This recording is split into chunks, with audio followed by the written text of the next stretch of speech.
ওকে চলো, কোনো কিছু বলার আগে আগে তিনটে প্রশ্ন দেখে নি অনেকগুলো কারণে। প্রথম কারণটা এই যে তোমাদের আন্ডারস্ট্যান্ডিং লেভেল, তোমাদের প্রিপারেশন লেভেল কেমন। Question number 1, global financial stability report published by, চারটে অপশন রয়েছে। Global financial stability report is published by which organisation? World Bank, ADB, what is the meaning of ADB? Asian Development Bank, IMF, OPEC. ওকে, এখন আমাকে যেন IMF, OPEC এগুলোর আবার মানে illustrate করতে বলো না। I think I know, you all know better than me also. Question number 2, World Economic Outlook report published by, again একটা রিপোর্ট যেটা পাবলিশ কার দ্বারা হচ্ছে সেটা জানতে চাওয়া হয়েছে। একদম স্ট্রেট কাট কোশ্চেন। এগেন চারটে option, World Economic Forum, International Monetary Fund, UNDP and UNEP. Again, please don't ask what is UNDP, UNEP. I know you know better. Clear now. Question number 3, প্রথম দুটো পারবে। Question number 3, rapid financial instrument and rapid credit facility are the device of, I repeat the question, rapid financial instrument and rapid credit facility। যেমন আমরা সেই ইকোনমিক্সে RBI পড়েছিলাম, মনে আছে যে কোয়ান্টিটেটিভ ইজিং একটা কার ডিভাইস, কার ইনস্ট্রুমেন্ট, ঠিক তেমনি rapid financial instrument and rapid credit facility কার অস্ত্র বা কে ব্যবহার করে? ওকে, চারটে option, RBI, world bank, BRICS bank, IMF। So তোমরা পারো কিনা দেখো। Before going the class or before opening the pages of Google, just যদি জানো তো ভালো, না জানো ক্লাসটা চলো কন্টিনিউ করি। প্রশ্নের উত্তর পাবো আমরা আজকের টপিক থেকে, আজকের পড়ানোর বিষয় থেকে। যারা জানো না তারা অবশ্যই দেখবে, যারা জানো তারা আরো বেশি করে দেখবে, তার কারণ খুব ইম্পর্টেন্ট একটা বিষয় হতে চলেছে আজকের ক্লাসের মধ্যে, FATF and IMF। আমরা এটার অ্যাব্রিভিয়েশন, ফুল ফর্ম পড়বো and detail পড়বো, FATF and IMF। Now question হচ্ছে কেন পড়বো, কেন পড়তে যাবো আচমকা? কেসটা হচ্ছে যে রিসেন্ট যারা মিসলেনিয়াসের মেন্স পরীক্ষা দেবে তাদের জন্য এখান থেকে জিএস পেপারে কোশ্চেন আসতে পারে সবগুলোতে, অর্থাৎ বাংলাতে, ইংরেজিতে এটার উপর টপিক দিতে পারে মেন্স রাইটিং এর জন্য, এন্ড জিএস পেপারে পার্টিকুলার এর উপর কোশ্চেন আছে। তার কারণ মিসলেনিয়াস মেন্স কিন্তু ইন্টারন্যাশনাল রিলেশনকে খুব ফোকাস করে। WBCS এর ক্ষেত্রে এটা আরো বেশি ইম্পর্টেন্ট, তার কারণ নতুন WBCS এর সিলেবাস যদি তোমরা দেখো, তাতে WBCS এর জেনারেল স্টাডিজ পেপার 3 তে, গ্রুপ এ তে, দুটো গ্রুপ আছে, গ্রুপ এ, গ্রুপ বি, এই পোরশনটা সিলেবাসে আছে। অর্থাৎ particular terror financing, Indian security, এই বিষয়টা ওই অংশটাতে পয়েন্ট নাম্বার 7 এ এই যেটা আছে তার উপরে ভিত্তি করে এই টপিকটা related. Okay, along with that WBCS এর যে পার্টে রয়েছে যে ইন্টারন্যাশনাল রিলেশনশিপ এবং multilateral groups, inter governmental bodies, সেগুলোর জন্য এটা যুক্ত, সেটার সাথেও যুক্ত প্রাসঙ্গিক। ক্লিয়ার? কেন পুরো পরিষ্কার হয়েছে? নাও প্রাসঙ্গিকতা কি, হঠাৎ করে কেন এটা পড়তে যাচ্ছি, কনটেক্সট কি ছিল? কনটেক্সট ছিল এইটা যে মর্মান্তিক পেহেলগাঁওতে ভারতে আমাদের আক্রমণটা হলো, একেবারে নাম জিজ্ঞাসা করে করে ধর্মের ভিত্তিতে গুলি করে মারা হলো দেশবাসীকে, সেইটার পরিপ্রেক্ষিতে ভারত যে রিটালিয়েশনটা নিল, ভারত যে কি বলা যায় পাল্টা জবাব দিল, সেই পাল্টা জবাবের একটা বড় পার্ট অপারেশন সিঁদুর। তোমরা সেটা জানো, সেটা খুব দৃশ্যমান, সেটা ভিডিওতে ক্যামেরাতে দেখা যাচ্ছে, দেখে মনে হচ্ছে যে বিরাট কিছু, বাট এর পিছনে যে রিটালিয়েশনের যে পার্টটা দেখা যায় না, যেটার মধ্যে ডিপ্লোম্যাসি রয়েছে, যেটার মধ্যে স্ট্র্যাটেজি রয়েছে, সেই অংশে কানেক্টেড আজকের এফএটিএফ অ্যান্ড আইএমএফ এই টার্ম দুটো। ক্লিয়ার? নেক্সট, ঘটনাক্রম কি ডেভেলপমেন্ট হয়েছে, এই জিনিসটা কোন জায়গা থেকে স্টার্ট হয়েছে। ডেভেলপমেন্ট হয়েছে এই, অর্থাৎ এটা উঠে এসছে শব্দ দুটো আমাদের কাছে প্রয়োজনীয় হয়ে গেছে পরীক্ষার পরিপ্রেক্ষিতে, যে পেহেলগাঁও অ্যাটাকের পরিপ্রেক্ষিতে ভারত ইন্টারন্যাশনাল ফোরামে পাকিস্তানের বিরুদ্ধে অভিযোগ করেছে। সে অপারেশন সিঁদুরের মাধ্যমে যেমন ডাইরেক্ট অ্যাটাক হচ্ছে, ডাইরেক্ট সার্জিক্যাল স্ট্রাইক হচ্ছে, স্ট্র্যাটেজিক যে ওয়্যার, যে ফাইট, তার মধ্যে পাকিস্তানকে পুনরায় এফএটিএফ এর গ্রে লিস্টে ঢোকানোর জন্য ভারত আবেদন জানিয়েছে। না, আমরা তাহলে বুঝতে হবে এফএটিএফ কি, গ্রে লিস্ট কি, ভারত কিভাবে অভিযোগ জানাতে পারে, অভিযোগ জানানোর জন্য কি লাগবে ভারতের, ভারত গ্রে লিস্টে ঢোকানো, পাকিস্তানকে গ্রে লিস্টে ঢোকাতে গেলেই ঢোকাতে পারবে কিনা, তার প্রসেস কি, ঢুকলে পাকিস্তান যদি গ্রে লিস্টে বা কোনো দেশ যদি গ্রে লিস্টে ঢুকে যায় এফএটিএফ এর, অ্যাকচুয়ালি এফএটিএফটা কি, তার মধ্যে ঢুকে গেলে গ্রে লিস্টে তাতে কি হবে, গ্রে লিস্ট ছাড়া আর কোনো লিস্ট আছে কিনা, আমরা আজকে পড়বো ঝটপট। অ্যান্ড সেকেন্ড হচ্ছে যে আইএমএফ পাকিস্তানকে $7 বিলিয়ন একটা লোন দিতে চলেছিল পাকিস্তানের ডেভেলপমেন্টের জন্য, বা দিয়ে দিয়েছে, কারণ লোনটা কন্টিনিউ হচ্ছে। ভারত সেই জায়গাটায় প্রতিবাদ জানিয়েছে যে এই লোনটাকে স্টপ করতে হবে। তো সেই জন্য FATF and IMF important. Clear? না, আমরা এফএটিএফ এর মধ্যে ঢুকে যাচ্ছি। What is FATF? Financial action task force. Direct question চলে আসতে পারে অ্যাব্রিভিয়েশনের ক্ষেত্রে, মিসলেনিয়াসে বা প্রিলিমিনারিতে, মানে প্রিলিমিনারি না, ক্লার্কশিপের ক্ষেত্রে। Financial action task force, FATF কি, এটা স্ট্রাকচার কি? এটা একটা inter governmental body. What is inter governmental body? Intergovernmental body মানে কোনো একটা দেশ, কান্ট্রি, স্টেট বা সরকার, সেই জায়গায় ক্ষমতাসীন সরকারই এই গ্রুপটাতে জয়েন হতে পারে। কোনো একটা রাজ্য গিয়ে জয়েন হতে পারে না, একটা বিরোধী দল বা তার ভিতরকার কোনো একটা ইনস্টিটিউশন, ধরা যাক আরবিআই একটা ইনস্টিটিউশন, বা আইসিআইসিআই ব্যাংক একটা ইনস্টিটিউশন, ওকে, এরা জয়েন হতে পারবে না। কে জয়েন হবে? একটা সভরেন কান্ট্রি কেবল জয়েন হতে পারে, একটা গভর্নমেন্ট জয়েন হতে পারে। সেই জন্য ইন্টার গভর্নমেন্টাল বডি। মনে রাখবে, কোনো প্রাইভেট কনসার্ন জয়েন হতে পারে না, কোনো ইন্ডিভিজুয়াল জয়েন হতে পারে না, কোনো রাজ্য প্রভিন্স জয়েন হতে পারে না, তাকে পুরো দেশ হতে হবে। হেডকোয়ার্টার কোথায়? এটা প্যারিসে। সুতরাং একটা টাস্ক ফোর্স ফাইন্যান্সিয়াল অ্যাকশন নেয়, একটা দেশ মিলে, অনেকগুলো দেশ মিলে বানানো হয়েছে। ক্লিয়ার? Headquarter Paris. কোশ্চেন খুব ইম্পর্টেন্ট চলে আসতে পারে। এম কি, কেন তৈরি হয়েছে এফএটিএফ? এম হচ্ছে to prevent and combat money laundering and terror financing. সোজা কথায় আটকাতে হবে, আর ঘটনাটা ঘটে গেলে তার বিরুদ্ধে প্রতিরোধ গড়তে হবে, যুদ্ধ করতে হবে। কি ঘটনা? Money laundering and terror financing, অর্থাৎ এদেশ থেকে ওদেশের টাকা পয়সার যে আদান প্রদান ঘটে অবৈধ কারণে এবং অবৈধভাবে যে টাকা পয়সার আদান প্রদান ঘটে, এই মানি লন্ডারিং, অর্থ পাচার, সোজা কথায় এটাকে আটকাতে হবে, এর বিরুদ্ধে লড়তে হবে। অ্যান্ড টেরর ফাইন্যান্সিং, অর্থাৎ টেররিজম, আতঙ্কবাদী, সন্ত্রাসবাদ, এটাকে যারা ফাইন্যান্স করছে, এটাকে যারা মদত দিচ্ছে অর্থ দিয়ে, অস্ত্র দিয়ে, প্রক্সি ওয়্যারের কি বলা যায়, অ্যারেঞ্জমেন্ট ফেসিলিটি দিয়ে, এই যে টেরর ফাইন্যান্সিং, এটাকে আটকাতে হবে। এটা এর লক্ষ্য। এস্টাবলিশমেন্ট কিভাবে হয়েছে? 1989 এর G7 যে মিটিংটা হয়েছিল বা সামিট যা হয়েছিল, সেই সামিটের সময়ই এইটাকে এস্টাবলিশ করা হয় এফএটিএফ কে, এবং হেডকোয়ার্টার প্যারিসে আমরা বলেই দিলাম। ওকে, মেম্বারশিপ কি? 38টা কান্ট্রি, 38টা সভরেন কান্ট্রি এর member, plus European union and GCC.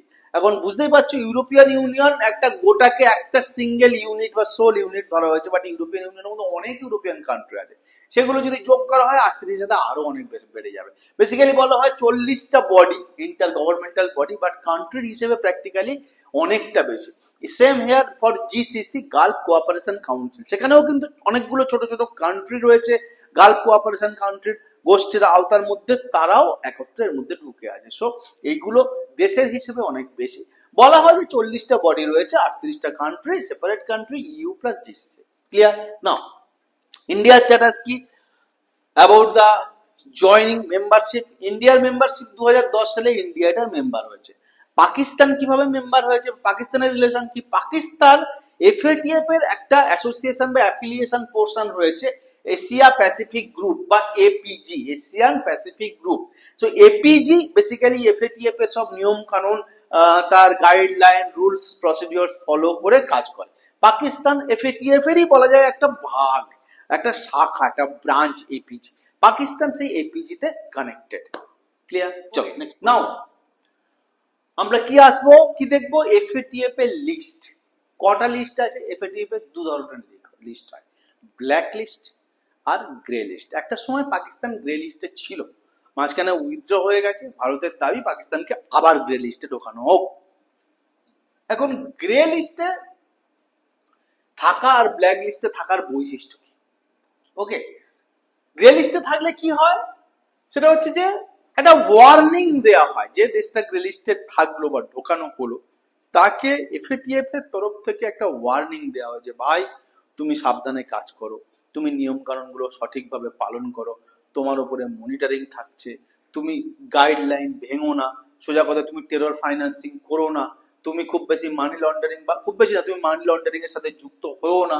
ওকে, তুমি যে spirit of the body, spirit of the FATF সেটাকে নষ্ট করো না। Okay, this is the merit of grey list. Black list কি? ব্ল্যাক লিস্ট মানে ধরে নেওয়া হচ্ছে যে সে দেশটা কি সেফ হেভেন ফর টেররিজম, মানে সেখানটায় টেরর অ্যাক্টিভিটি এমন একটা জায়গায় পৌঁছে গেছে যে সেটার আর সীমা পরিসীমা নেই, অবাধ সেখানটায়, কোনো গভর্নমেন্টের কন্ট্রোল নেই, গভর্নমেন্টই সেখানটায় কেবল ওই সব কাজ করছে, অন্য কাজ ডেভেলপমেন্টাল কাজ সব বন্ধ। ওকে, একেবারে যেমন ধরো এক্সাম্পল ইরান বা সাউথ কোরিয়া না নর্থ কোরিয়া, এরা সকলে ব্ল্যাক লিস্টে রয়েছে এফএটিএফ এর। ওকে, না আমরা কি পড়বো? আমরা পড়বো impact of grey list. Grey লিস্টের মধ্যে থাকলে ইম্প্যাক্টটা কি হয়? ওকে, সেটা হচ্ছে যে মানে যদি ভারত পাকিস্তানকে গ্রে লিস্টে ঢোকাতে পারে আবার, তাহলে পাকিস্তানের উপর কেমন চাপ পড়বে? স্বাভাবিক চাপ থাকবে, ইনক্রিজড মনিটরিং থাকবে। এখন একটা দেশ যদি গ্রে লিস্টে ঢুকে যায়, অবভিয়াসলি সেখানটা ফরেন ইনভেস্টমেন্ট হবে না, এফডিআই কমে যাবে, পোর্টফোলিও ইনভেস্টমেন্টও কমে যাবে, ক্যাপিটাল ইনফ্লো যেটা হয় কমে যাবে, বিজনেস কমে যাবে, এক্সপোর্ট কমে যাবে, সবকিছু। তার উপরে রেস্ট্রিকশন চাপবে, স্যাংশন চাপবে, অর্থাৎ এই লোনটা দিতে গেলে এই লোন দেওয়া যাবে না, হয়তো খুব অল্প পার্সেন্ট বা অল্প কি বলা যায় সুদে লোনটা ফেরত দিতে পারতো, সেটা অনেক বেশি সুদে দিতে হবে, অনেক রকম রেস্ট্রিকশন স্যাংশন চাপতে পারে। এই সম্ভাবনা বা বিষয়গুলো গ্রে লিস্টে থাকলে তৈরি হয়। অর্থাৎ এক কথা সোজা কথায় চাপে রাখা যায় দেশটাকে, এবং তার কাজকর্ম মনিটরিং করা হয় যে ভাই তুমি, তোমাকে যে টাকাটা দেওয়া হচ্ছে, হ্যাঁ, বা তুমি যে টাকাটা পাচ্ছ সেই ধার হিসেবে, লোন হিসেবে কারোর থেকে দেশের উন্নতির জন্য, সেটা তুমি দেশের মানুষের উন্নতির কাজেই করছো তো, নাকি এইসব এই টেরর ফাইন্যান্সিং করছো, মানি লন্ডারিং করছো? ক্লিয়ার? এখন আমরা বলবো কি process of grey list. Grey list বা process of putting in grey list, grey লিস্টে ঢোকানোর পথটা কি? আমি তো বললেই গ্রে লিস্টে ঢুকে যাবে না। প্রসেস হচ্ছে এইটা, ফার্স্ট হচ্ছে প্রুফ অ্যান্ড নমিনেশন। একটা দেশ যখন আরেকটা দেশের বিরুদ্ধে গ্রে লিস্টের অভিযোগ করছে বা গ্রে লিস্টে ঢোকানোর দাবি করছে, তো যে দেশটা অভিযোগটা তুলছে বা দাবিটা করছে, সবচেয়ে আগে যে দেশের বিরুদ্ধে দাবিটা করছে, অর্থাৎ ভারতের ক্ষেত্রে যে পাকিস্তানের বিরুদ্ধে দাবিটা করছে, সেক্ষেত্রে পর্যাপ্ত সাফিসিয়েন্ট প্রুফ লাগবে মানি লন্ডারিং এর অ্যান্ড টেরর ফাইন্যান্সিং। অর্থাৎ এরকম নয় যে মুখে মুখে বলে দিলাম হয়ে গেল, এটা এক নম্বর। সব জায়গায় একই খেলা। দু নম্বর কি? দু নম্বর হচ্ছে যে আদার কান্ট্রির সাপোর্ট লাগবে, মেম্বার কান্ট্রি যারা আমরা যতগুলো মেম্বার পড়লাম 38+2, তাদের সাপোর্ট লাগবে। এখানেও সেই একই গেম, শক্তিশালী রাষ্ট্র, ধরো যাক আমেরিকা যদি কারোর উপর চাপিয়ে দিতে যায়, সকলে আমেরিকাকে সাপোর্ট করছে, আমেরিকা যার তার সাপোর্ট চাইবে না, সাপোর্ট কেড়ে নেবে। ভারতের ক্ষেত্রে সেক্ষেত্রে লবি করতে হবে, ভারত অন্যের সহানুভূতির অপেক্ষা করবে, আমাদের দেশ ততটা শক্তিশালী কবে হবে যে ভারত বললেই মানে পুরো জিনিসটাই সে আলটিমেটলি বড় দেশগুলো, ক্ষমতাশালী দেশগুলোই কন্ট্রোল করে। ওকে, তারপর কি করতে হবে? তারপরে এই প্রুফ নিয়ে, সাপোর্ট নিয়ে দিতে হবে ওখানে যারা ডিসিশন নেয়, ডিসিশন মেকিং বডি। এফএটিএফ এর ডিসিশন মেকিং বডিকে বলা হয় প্লিনারি। প্লিনারি একটা ইংরেজি শব্দ, প্লিনারি শব্দ নর্মাল মানেই তাই। ওকে, যে একটা বড় মিটিং এর মধ্যে যে ছোট্ট গ্রুপটা সিদ্ধান্ত নেয় সেটা হচ্ছে প্লিনারি, PLENARY। এফএটিএফ এর ক্ষেত্রে প্লিনারি বছরে 3বার মিট করে, একটা ফেব্রুয়ারি, একটা জুন, একটা অক্টোবর। যেহেতু এটা মে মাস, সেহেতু ভারত চাইছে যে জুন মাসে যে মিটিংটা হবে সেখানটায় মিটিং এর মধ্যে এই ডিসকাশন প্রুফ সহ ভারত দিয়ে পাকিস্তানকে যেন এফএটিএফ এর মধ্যে বা এফএটিএফ এর গ্রে লিস্টের মধ্যে ঢোকাতে পারে, সেই জায়গায় পৌঁছানো যায়। ক্লিয়ার? চল আমরা এবার কি করবো? International Monetary fund, IMF। আমরা ইন্টারন্যাশনাল মনিটারি ফান্ড ইকোনমিক্সের পোর্শনে আরো একবার নতুন ভাবে নতুন কিছু অ্যাঙ্গেল পড়ব। ক্লিয়ার? আজকে আমরা এর একটা ছোট্ট অন্য দিক দেখে নিচ্ছি রিগার্ডিং দোজ সেগমেন্টস যা সিলেবাসে রয়েছে, বাট IMF এর অন্য পার্সপেক্টিভ রয়েছে, আমরা সেগুলো পরে পড়ব। IMF হলো ইউনাইটেড নেশনের একটা specialised agency, specialised agency of UN। কার মাধ্যমে তৈরি হয়েছে? কোন মিটিং এর মাধ্যমে? Bretton Wood conference. ক্লিয়ার? আগেরটা কোন কনফারেন্স? এফএটিএফ, মনে আছে? নেক্সট, 1944 এ এস্টাবলিশড হয়েছে, 190 মেম্বার আছে IMF এর। হেডকোয়ার্টার কোথায়? Headquarter Washington DC. 3 number, what is the function of IMF? IMF এর ফাংশন সোজা কথায় লোন দেয়া, only to her member countries. তার সদস্য দেশকে সে লোন প্রোভাইড করে। কিসের ভিত্তিতে বা কেন লোন প্রোভাইড করে? লোন সে ফেরত পাবে, এটা 1 নাম্বার। 2 নাম্বার কি? 2 নাম্বার হচ্ছে যে সে যে দেশটা ইকোনমিক টার্ময়েল হয়েছে, পলিটিক্যাল আনস্টেবিলিটি হয়ে গেছে, অর্থনীতিটা তার ভেঙে গেছে, সে যুদ্ধের সে দেশটাকে ধসে গেছে, ভূমিকম্পে নষ্টভ্রষ্ট হয়ে গেছে, সেই দেশকে দিল তার দেশের ডেভেলপমেন্টের জন্য, মানুষগুলো যেন একেবারে আবার আগের অবস্থায়, স্থিতিশীল অবস্থায় ফিরে আসে, সেই পারপাসে IMF লোন দেয়। ক্লিয়ার? এখন যেমন ধরা যাক কোনো একটা, কি বলা যায়, একটা ইন্স্যুরেন্স কোম্পানি, ধরা যাক লাইফ ইন্স্যুরেন্স কোম্পানি, সহজভাবে যেটা উদাহরণ দিই, সেটা হচ্ছে তার অনেক রকম পলিসি আছে, জীবন সহজ, জীবন হাসি, জীবন খেলা, নানা রকম নাম, তার নানা রকম স্কিম, নানা রকম রেট, নানা রকম সাম অ্যাসিওর, আলাদা আলাদা পলিসি। কেমন ভাবে তুমি নেবে, তোমার পছন্দ অনুযায়ী, তোমার রিকোয়ারমেন্ট অনুযায়ী, তোমার ইন্টারেস্ট রেট, এগুলো সব হেরফের হয়, সাম অ্যাসিওর হেরফের হয়। ঠিক তেমনি IMF যে পদ্ধতিগুলোতে বা তার যে স্কিম বলা যেতে পারে, যার মাধ্যমে টাকা দেয় বা লোন বা গ্রান্ট দেয়, সেটা হলো এক্সটেন্ডেড ফান্ড ফ্যাসিলিটি বা র্যাপিড ফাইন্যান্সিং ইনস্ট্রুমেন্ট বা র্যাপিড ক্রেডিট ফ্যাসিলিটি। এইরকম নানা রকম ও টাইপে লোনগুলোকে স্যাংশন করে। ক্লিয়ার? এরকম একটা কোশ্চেনই তোমাদের প্রথমে ছিল, এরকম একটা কোশ্চেন কিন্তু তোমার ভবিষ্যতে আসতেই পারে। Next, world Economic Outlook, world Economic Outlook and global financial stability report, এই দুটো রিপোর্ট পাবলিশ করে IMF। World Economic Outlook and global financial stability report. এখন ভারতের স্ট্যান্ড এখানটায় কি? যে স্ট্র্যাটেজি যেটা পেহেলগাম অ্যাটাকের পরিপ্রেক্ষিতে ভারত নিয়েছে, সেইটা কি? ভারতের বক্তব্য যে জুলাই 2024-এ IMF পাকিস্তানের রিডেভেলপমেন্ট বা রিগ্রোথের জন্য $7 বিলিয়ন লোন স্যাংশন করেছে 3 বছরের জন্য, 3×36 প্লাস 1, 37টা মাসে ইএমআই হিসেবে ফেরত, 37টা মাসের ইনস্টলমেন্টে টাকাটা দেবে। ওকে, মানে এক চান্সে সবটা দিয়ে দেবে না, 3 বছর ধরে 37 মাস ধরে আইএমএফ পাকিস্তানকে লোনটা বা টাকাটা দেবে।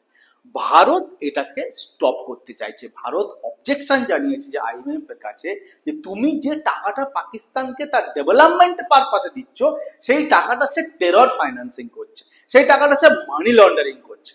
ওকে, so this is the main, কি বলা যায়, অভিযোগ, ভারতের অভিযোগ। এখন দেখা যাক আমরা এই কাজগুলো করতে সমর্থ হই কিনা, বাট সেটা আলাদা কথা।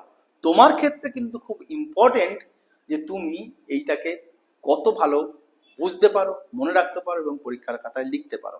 অ্যান্ড আর একটাই কথা বলবো, সেটা হচ্ছে যে ডব্লিউবিসিএস 2025-এর সিলেবাস দেখেছো তোমরা, ডব্লিউবিসিএস 2025-এর সিলেবাসটা পাল্টে গেছে। তো সেই পাল্টে যাওয়া পরিস্থিতিতে, পরিপ্রেক্ষিতে সিলেবাসে তোমরা কেমন ভাবে এটার সাথে ফাইট করবে। আর আমার সেই সব ভাই বোনেরা, বঙ্গবাসী বাঙালি ভাই বোনেরা যারা স্বপ্ন দেখছো সিভিল সার্ভেন্ট হওয়ার, যারা স্বপ্ন দেখছো এক্সিকিউটিভ অফিসার হওয়ার, যারা স্বপ্ন দেখছো বিডিও এসডি হওয়ার, আইএএস আইপিএস হওয়ার, কিন্তু নানা রকম চ্যালেঞ্জ রয়েছে, টাকা পয়সার, পরিবারের, স্বাস্থ্যের, সম্পর্কের, জটিলতার, দূর থেকে আসতে পারছো না, বড় ইনস্টিটিউশনে যেতে পারছো না, কোনো দরকার নেই, সিএসডিজির সাথে থাকো, আমরা তোমাদের পাশে আছি। কেন্দ্রীয় সরকারের পরীক্ষা দাও, সিভিল সার্ভেন্ট হও, আমাদের এটাই স্বপ্ন।